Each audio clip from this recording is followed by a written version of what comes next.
What's up? It's Mike P from Ragdoll of San Antonio. And a couple shows ago I did something kind of stupid and messed up one of my tops again. Actually, it's the first time I ever caused it.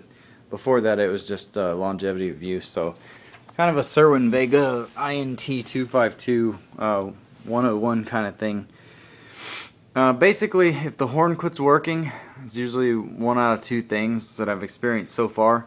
There's a little crossover down there behind the lower 15, and what can happen is a little fuse bulb inside will blow, and if you have an extra crossover, take one out and just solder it in there. You do have to remove a little metal cover. It's kind of difficult if you've never done it before, but just be careful with it.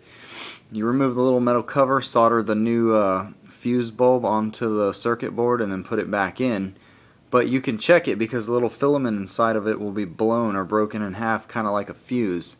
And then what I do first, though, is the other thing that I've had go wrong is the diaphragm of the actual horn will fry. And if that's the case, you always want to start by, pulling off the screen, which I've already taken off all the screws all the way around it. Then you can get to the horn screws that are under the screen, those lower four.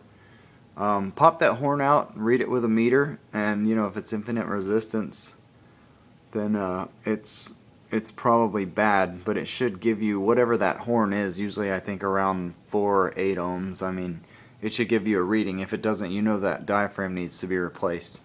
And that's basically it. You can order those things. I think I've gotten them on simplyspeakers.com, and then the little fuse bulb that goes in the crossover, you can actually order those, and usually there's going to be like a red mark or a blue mark on it. I think that's the only way that you can tell what kind it is. I can't remember if there's numbers or anything, but I'm about to figure out what's wrong with this one.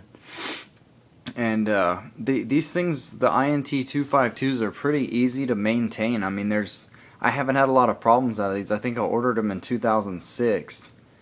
And I've had them ever since and done tons of shows with them. So those 2 times that I've had to fix them, it was one diaphragm and one fuse bulb. And I can't remember if I don't know if they were both the same, the same speaker cab or not.